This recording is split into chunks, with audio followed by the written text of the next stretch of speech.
welcome to Arcade Couch, the best place to chill with friends and get your game gunners each and every Monday. My name's Dylan Blight, and joining me on the couch this week, Ashley Hopper. Hey Dylan, excited to be here in a week where people saw people's true colours, am I right? Oh, Life is Strange, Yeah. the Deck 9, I don't know. Yeah. Is it Deck 9? Yes. Yep. The one for the books. The one for the books. Yeah. Don't you just if you love don't know what- 2024? If you don't know what we're talking about, there's a IGN article about Deck 9 apparently Deck being 9 shit. Deck 9 shit. Work conditions. Anyway, what do you reckon I brought this week? Yeah, so you said, oh, I need to go and get a prop. Can't remember where I put it down. Okay. I brought this earlier in the week. No, hold on. What's today? Yeah, it's Sunday. So, no, this comes out Monday. So I brought this last week. Yeah. You got a Steam Deck. Incorrect. I don't know. I'll give you Is the another Playdate 2 out? No.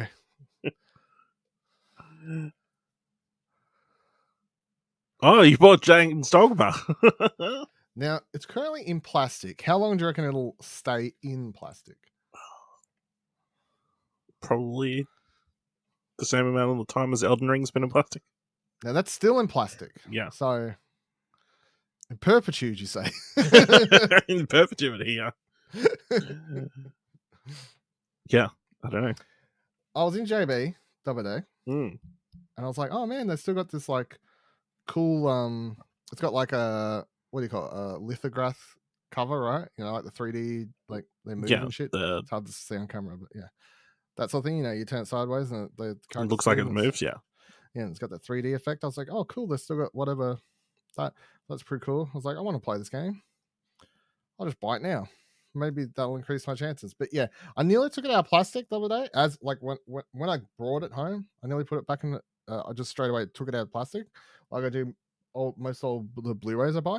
And I was like, no, I better not, because like it'll ruin the meme. Like not to say I'm purposely not going to play it, but if this goes the same way as Elden Ring, it'll ruin any and all meme potential if I take it out of the plastic. You know. Hmm. Because currently my thing is buying video games to leave them in plastic, and not in a collector's way, but just a. But maybe, have you looked how much? It's true. I think it was wasn't it? Hold on.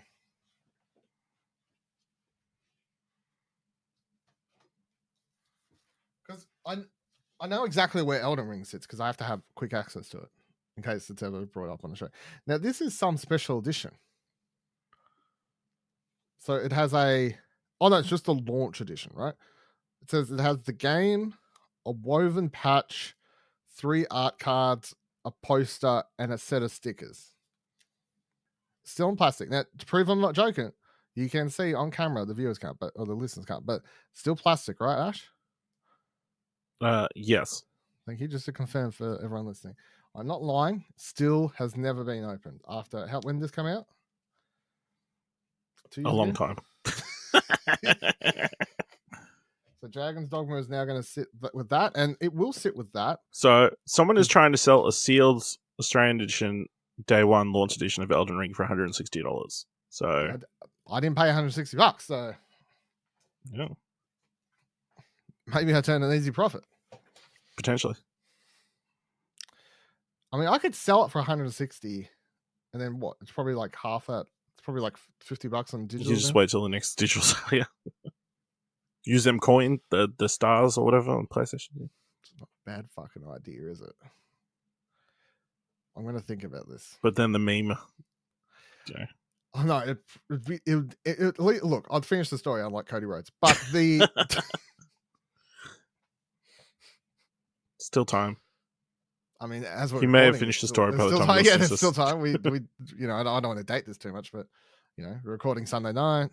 Day 2's tomorrow. This comes out tomorrow morning. Cody's a big fan, so I think, you know, he'll. He might be listening. Yeah. Yeah, he might be a bit disappointed. You know, it's been a rough weekend for him. You know, with one loss, his bus caught on fire. I'm just gonna say there's some signs there, Cody. Right, bus catches on fire, and today I'm pretty sure. Did you watch it? By the way, not to go Yes, into a I full did. like. He does a crossroads, right? Hmm. Stands up, tries to get hyped up with the crowd, just gets booed. It's so awkward. I'm like, no matter where you go, Cody, apparently everyone hates you eventually. The Rock's like, I'm the biggest heel in the business. Rock fucking crossroads him, gets booed.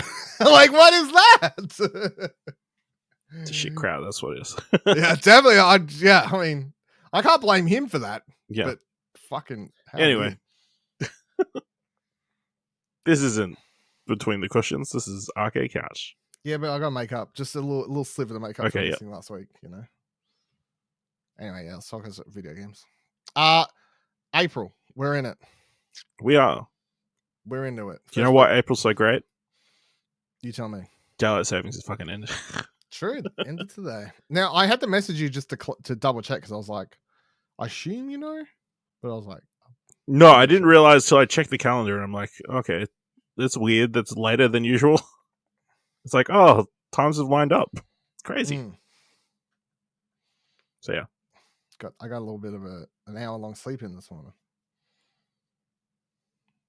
See, that's what you miss out on. You miss out on the shit where they take an hour from you. You go, the thing that kills like a bunch of people every year for less sleep. Yeah, but then they give it for back people to you driving and then getting into car accidents because they had less sleep. Yeah, but like it helps teach you to appreciate it when you don't have it. You know. Anyway, April video games. Video game releases in April 2024. It's an article I put up on Explosion Network. Now, I put up, I'd say all the big games and indie games that I think matter in this list. Of course, there's too many games released every month to list everything. That's just way too hard. I picked 3 things within the article that were my picks for the month. I've asked Ash to look ahead and pick 3 things for his pick for the month. Now, I'm going to read it from top to bottom. Now, if I stop on a game you've picked, you let me know, and when I get to the games I've picked, I'll obviously stop. Maybe we'll have some crossover. Maybe all 3 will be crossover. I don't know. No, I've avoided doing any crossover. Okay, I mean that's fine. So first game I got on the list, April 9th, Spirit City Lo-Fi Sessions. I feel like I've seen this game in trailers at those sort of guerrilla games, sort of wholesome games, sort of stuff for like 2 years. But anyway, it's finally coming out. It's just a chill sort of music rhythm spirit anime game thing. Looks very chill. April 10th, Botany Manor. Also used to show up in indie things, but I think it was when the Xbox last showed up in an Xbox thing, I think, showcase. Anyway, you're a botanist. Grow plants. Have fun. Children of the Sun comes out on the same day, April 10th. That is the one I talked about a couple weeks back. I don't know, maybe a month ago now. Time flies. During Steam Next Fest, it's the puzzle sniper shooter thing where basically after you fire off the bullet, you can then redirect it out of everyone, out of people into other people. Game. Yeah. So it's like it is a puzzle game. At its heart, it's a puzzle game. It's about getting the right, like finding out where you shoot and how you go about it and all this sort of stuff. But it's a sniper game. April 11th. It's your Kennedy assassination game. Magic bullet. Fucking hell. April 11th, Broken Roads comes out. Australian RPG.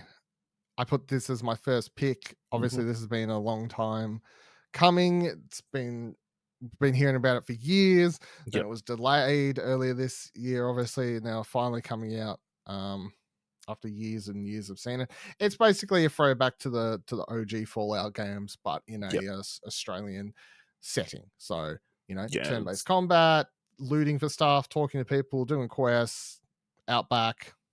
Very, very cool. Excited to finally check out the full release. Yeah, I'm keen for this game as well. It's not one of the 3, but obviously it's very focused dialogue choice system.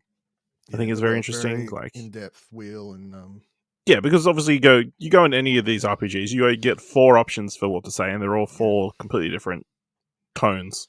So this one hopefully will give you multiple options within the same tone range. Yeah. Is what And I know at PAX, the big thing they talked about when I spent some time talking to them there was about the wheel. Well, I can't remember the exact wording, but the alignment wheel or for alignment wheel, yeah, and stuff like that. So April 16th. This is where my next pick comes along. Harold Halebutt. This is a game that I can't remember what showcase it was in, but it was probably like a year ago, 18 months ago.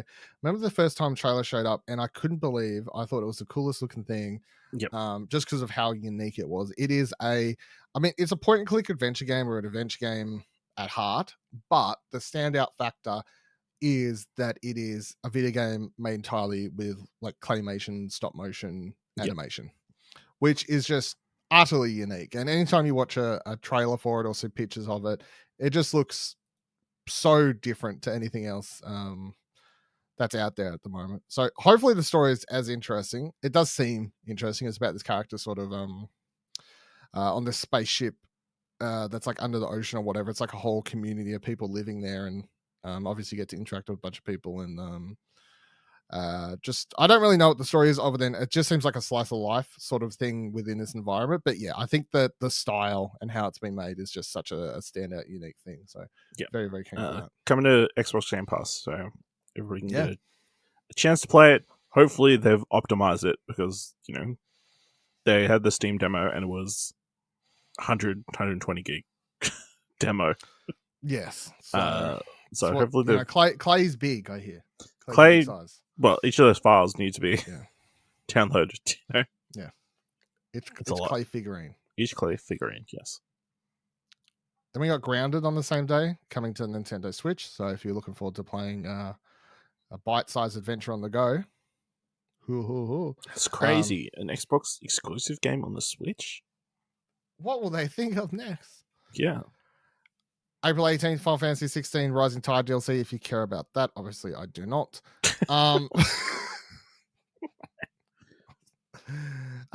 April 19th, No Rest for the Wicked, early access.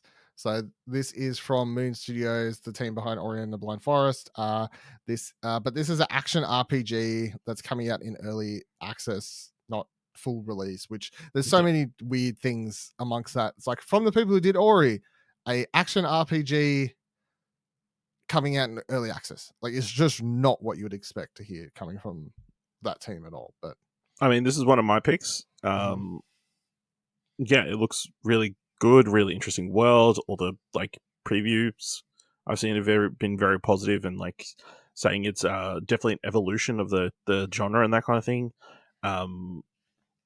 Interesting it is releasing in early access. I think it's good for players who will eventually play it when it's full release. But obviously this is a game that needs a little bit of fine tuning and start that kind of Hades treatment. But yeah, at least they're putting out a game and not waiting several years before the next, title they put out. It seemed like every year Xbox fans were waiting for the next Ori game to release. So at least we're getting something, even if it's something that needs to be fine tuned a little bit. So yeah, looks cool. Does look cool. Just such a wild direction. Wild swing. So different to, Ori. They're like, no, we did 2 of those games, Metroidvania. Pretty good. Let's do something else. Moving on. Let's do something else. April 24th, Yuden Chronicle 100 Heroes. The next entry in the JRPG series that has 1 million entries. Is about all I know from this. That's my explanation, I think. Then we got Tales of Kanzara Zao. So this is the game that's coming from the, what do they call it? EA Original? No. Yes? Yes. EA Originals, yeah. Came out at the did you come out at the Microsoft show and talk about this? No, it was at a Jeff's show, wasn't it? It was at Jeff's show. It was at Game Awards. Game Awards, that's right. So this came out to Game Awards. It's a, it's a Metroidvania, but with a very sort of, culturally unique spin on it, I guess, and character and everything like that. Looks very, very cool. And from what I've seen, I don't think they're putting it out as a fully charged title either. I think it has a cheaper charge on, and it's coming to PlayStation Plus Extra. So yes, So day one. So Day one. definitely worth jumping into. Yeah.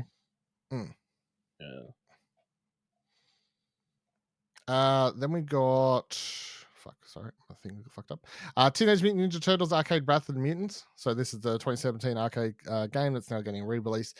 So nothing wrong with wanting to get into a arcade Teenage Mutant Ninja Turtle game at all. It's just nothing weird wrong with that it's like 3 iterations of Teenage Mutant Ninja Turtles ago. Yeah, no, they're like, fuck it. Let's just release it. We need something.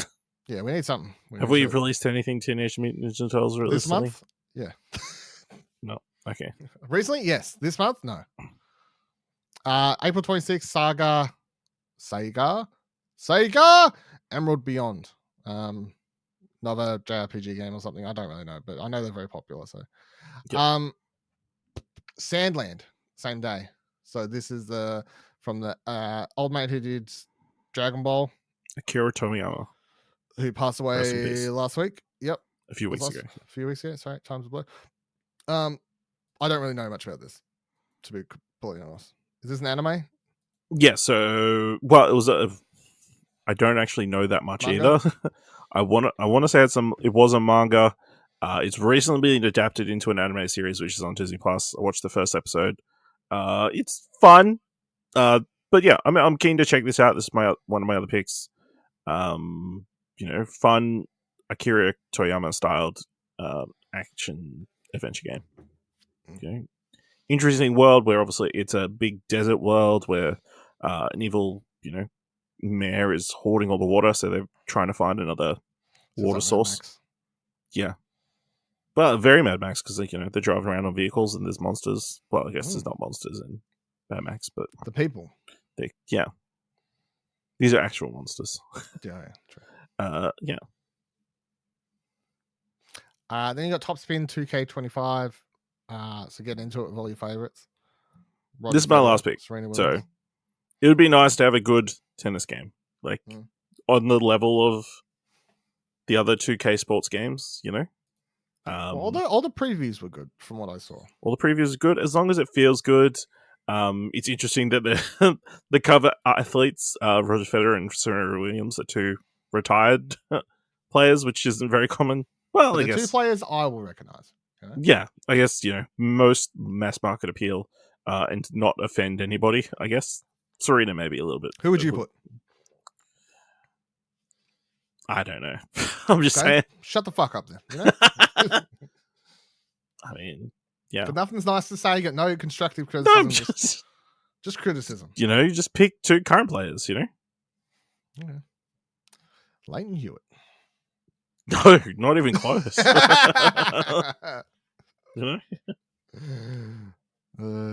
was that fuckwit we banned? Djokovic? Yeah. No, that's one who would definitely, Get rid of him, eh? Stellar Blade is my next, my final pick, coming out the same day. Talked about it obviously on Platinum Explosion, played through the demo about the first hour of the game. I was keen for it before then. I thought it had some interesting ideas. Was definitely different to what I thought it was going to be. I thought it was going to be more hack and slash, Bayonetta, Devil May Cry type game.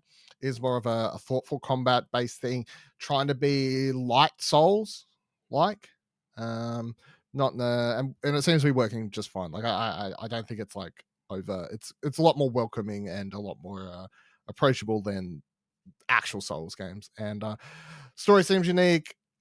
Yep. Anime nerds love it because of boobs. That's and ass. There you go. Then you got Demon Slayer Kimetsu no Yaiba Sweep the Board. It's Demon Slayer Mario Party, the game. Which 2 things that go great. Yep. Why not? You gotta wonder how sometimes these things get made, right? You're like, oh, we should do a Demon Slayer game. Yeah, okay, what do you want to do? Like Mario Party, but Demon Slayer. Like how to. And the thing is, this could be fun, right? This could be fun. This could be really cool. And I don't know. It just seems weird to me because this sort of game invokes, kids, party, fun, and stuff. Demon Slayer is like not a PG anime, is it? It's like fucking anime. No, but it's like them training up to become Demon Slayers, I guess. Yes, but that segment. Yeah, it's weird. It's a bit weird. It's not actually fighting demons. It's the training. Okay. Still. Not your third pick? No. Okay. No, I've made my 3 picks, I think. Did you? I might have missed your second one. I didn't realize it was your Sandland, second one. yeah. Aggro Crab is the next game released continuing along the same day. So this is the game in which a hermit crab gets his shell stolen and you're going around, you're going to get that fucking shell back, bro. Came for this. It's Crustacean Ring. Yeah, Crustacean Ring. It's a Souls game from my understanding, but yes. Yeah, but you're a crab, so. Yeah, didn't make my cut, but it is coming to Game Pass, so it's hard to be like, like there's no reason I. It looks cool. Try to, yeah. It's, they've done a good job of marketing it, I think. Yeah, definitely. Then I put in Werewolf Apocalypse: The Book of Hungry Names. This is an interactive novel game. I put this in because I always see these games come out and release and stuff. And in a world where I had more time, these are weirdly sort of the games I would 100% be playing all of these. I've played some of the vampire ones, the masquerade ones, the stuff. They're pretty cool. Like just that world, and you just you make it's just a visual novel. You're reading it, but you just make choose your own adventure book. Yeah, basically, in a digital format. Yeah. The last one I was playing, the Vampire the Masquerade one, I was playing on the Rogger in bed. That was a good ROG deck. ROG deck, yeah. That was a good way to do it. So then April 30th, Braid Anniversary Edition comes out. So if you've never played Braid before, there could be a chance. It's gonna have, updated graphics, new sounds, developer commentary if you care to listen to whatever his name is talk. I personally don't, but you do you. Good game though. I played it when it released. It was one of probably the earlier. I mean, this is one of the really early like digital success stories back when buying a game digitally was such a weird like idea. Yeah, it's a really cool game. I can spot the twist is. Do you know the twist for this game? Have you never had that spoiled for you? They let the braid out. No, I'll tell you after recording. It's just straight hair. It's quite a funny twist. I'll let you know after. It's time travel, right? Because you're never going to play it. No, it's not time travel. Time travel's involved, but it's not quite. I mean, the whole game's time travel. You can pre-time and rewind it at any point. So, Sea of Thieves comes out PlayStation 5 same day. So, weird world we live in. There you go. And then TBD, Dave the Diver is supposed to release on PS5 sometime this month. It's. Oh, that's right. I think the week before. After I wrote this article, I think they put out plus extra thing, didn't they? It's releasing 16th. There you go, 16th. Cool. So yes, I'll be playing that. Well, who won't be, considering Dave paid for it?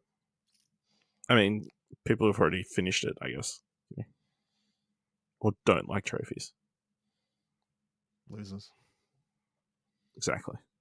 Damn right. Losers. Just quickly, 2 other ones for this week. We got Hellblade 2 previews went up. Did you I know you don't care about the game, but did you see any tweets and the drama around this? The news? No, I didn't. I saw it was very positive from my end. Is that not the case? I think it was mostly positive. I just think so press start like highlights on the previews here. They wrote, while one outlet, GamePro, has highlighted the game's 30 frames per second cap and dynamic. Oh no, not 30 frames per second. Oh, disgusting. What a terrible thing. Yeah.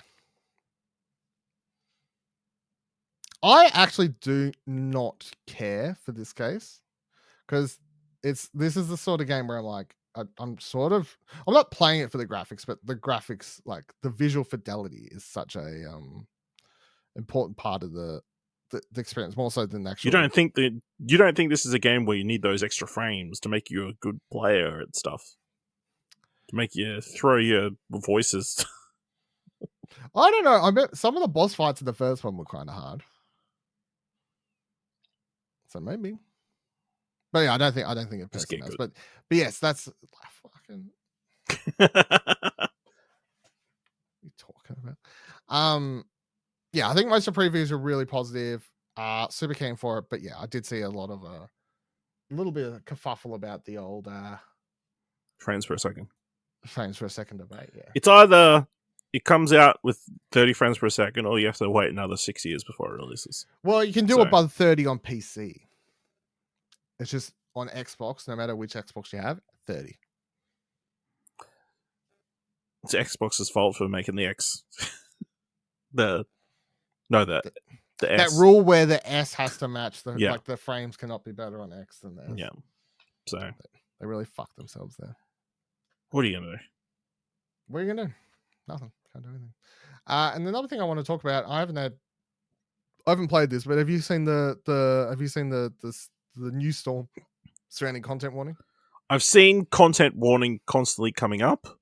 I thought people were just preparing me for bad stuff in their tweets. Or, Really? Not wanting you to see stuff on their streams. But apparently it's a video game. It is a video game. Yeah, so Press Start writes content warning, the online viral video creation game that sees teams of 4 venture into the unseen depths to film creepy shit for quote unquote SpookTube and make bank went absolutely viral itself when it launched on Steam early in the week with a 24-hour debut period where it was totally free. So just my little asterisk there. I follow the a bunch of the I followed I grabbed it as soon as it went up because I followed Landfall Games. I follow I think 2 or 3 people that work on the team, a bunch of Australian developers because it's an Australian developer. As soon as it dropped, everyone was retweeting it, so I was like, fucking claim that shit. So I think it's back up to like $15 now, but wild $11.79 close according to Kieran. There you go. At Press Start. Less than a 3-piece box of KFC. True, it's very true. Which is the only measurement of food. Measurement of prices. Measurement of pricing. It's wild to see, like, people just take wild swings when it comes to marketing and like release and stuff, and just be like, you know what, 24 hours free, and I think it worked. So developer Landfall Games has revealed that the game is claimed by over 6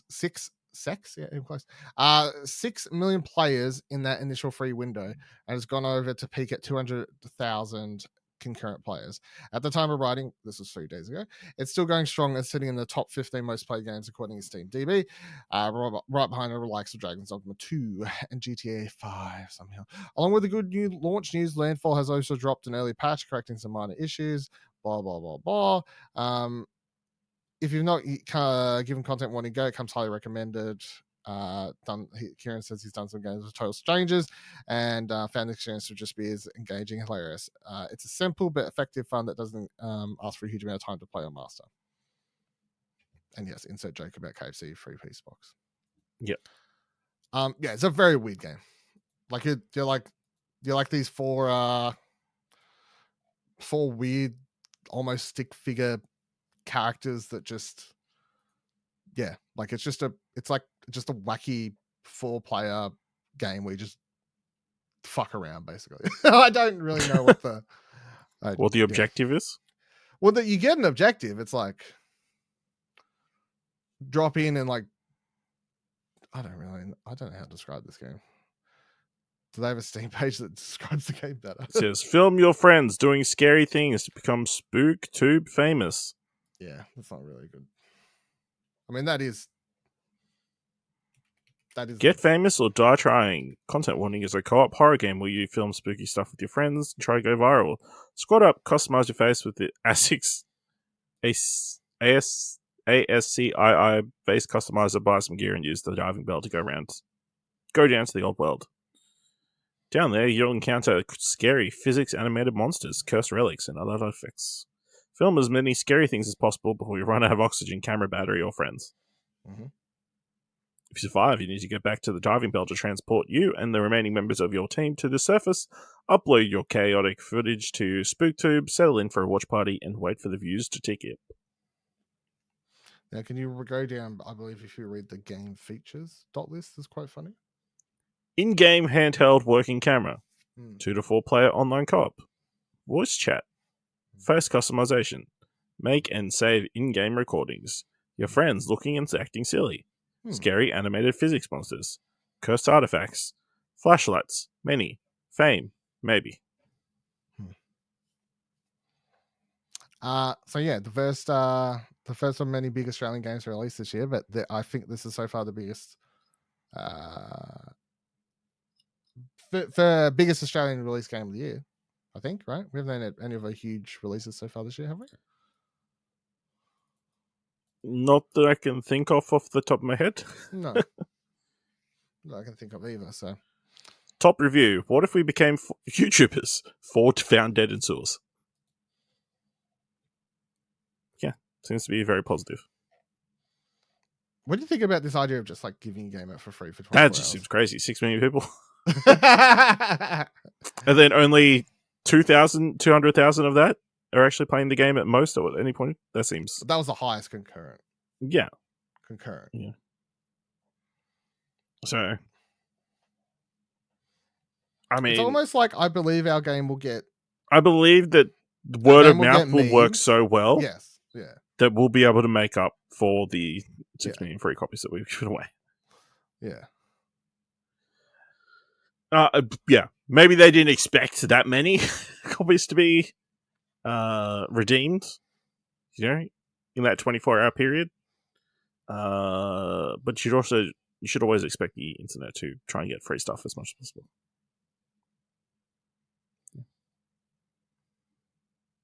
Yeah. True. As long as you've got like microtransactions down the road, you know. Currently nothing, but you know, or like, you know, DLC or something like that, you know. Something that they can make a little bit more extra, recoup some of that cost. But yeah, that seems like it's a bold choice to go down, because it could easily have gone the other way where, you know, nobody likes it, everybody downloaded it, nobody else buys it, you know. You're like, damn, we just gave away big risk, but, you know, got big reward, it seems. No, I think it's very cool. So hopefully it pays off for them and continues to do well. It's very funny, like seeing like people post clips and stuff on online. Seems like a very, very meme-worthy game. That's all people want anymore. Meme games. Yeah. There'll be a big thing for a month, then nobody's playing it, like Power World. You know how we made a big deal about Power World? Nobody's playing Power World anymore. That's right, Kieran, you fucking loser. Yeah, you fucking AI loving, plagiarism appreciating. No tire, motherfucker.